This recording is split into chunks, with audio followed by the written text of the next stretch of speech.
2019 prevention of lynching എന്ന പേരിൽ ഒരു bill west Bengal Mamata government പാസാക്കിയിരുന്നു.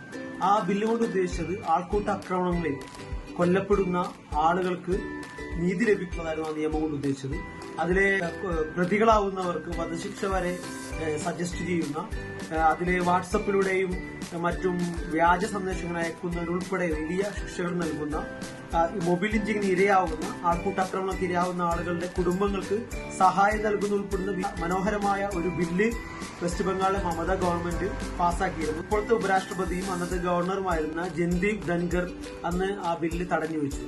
പിന്നീട് അതിനുശേഷം വന്ന മലയാളിയായ ആനന്ദ് ബോസ് എന്ന ഗവർണറും അത് തടഞ്ഞു വെച്ചു. ഇപ്പോൾ നിലവിൽ 5 വർഷത്തോളമായിട്ട് ഈ ബില്ല് തടഞ്ഞു വെക്കപ്പെട്ടതിൽ ഇതിലൊരു ഗുണം എന്താണെന്ന് വെച്ചാൽ, ഇത്തരം നിയമങ്ങൾ എല്ലാ സംസ്ഥാനത്തും ഉണ്ടാവുകയാണെങ്കിൽ മൊബൈൽ ലിഞ്ചിങ് വളരെ ഫലപ്രദമായി മുസ്ലിങ്ങൾക്കെതിരെയുള്ള, ദലിതർക്കെതിരെയുള്ള, ന്യൂനപക്ഷങ്ങൾക്കെതിരെയുള്ള ആൾക്കൂട്ട അക്രമങ്ങൾ വലിയ രീതിയിൽ തടയാൻ കഴിയും. പ്രത്യേകിച്ച് കേരള ഗവൺമെന്റ് ഈ ഒരു ബില്ലിനെ പരിഗണിക്കേണ്ടതുണ്ട്. കാരണം BJP അതിശക്തമായി കേരളത്തിൽ വളരാൻ ശ്രമിക്കുമ്പോൾ വരുന്ന കാലഘട്ടങ്ങളിൽ മൊബൈൽ ലിഞ്ചിങ് ഉൾപ്പെടുന്ന വലിയ അക്രമങ്ങൾക്ക് BJP നേതൃത്വം കൊടുക്കാൻ സാധ്യതയുള്ളപ്പോൾ അത് മുൻകൂട്ടി കണ്ടുകൊണ്ട് മൊബൈൽ ലിഞ്ചിങ്ങിനെതിരെയുള്ള പ്രിവെൻഷൻ ആയിട്ടുള്ള ഒരു ബില്ല് കേരള ഗവൺമെന്റ് ശ്രമിക്കേണ്ടതുണ്ട്.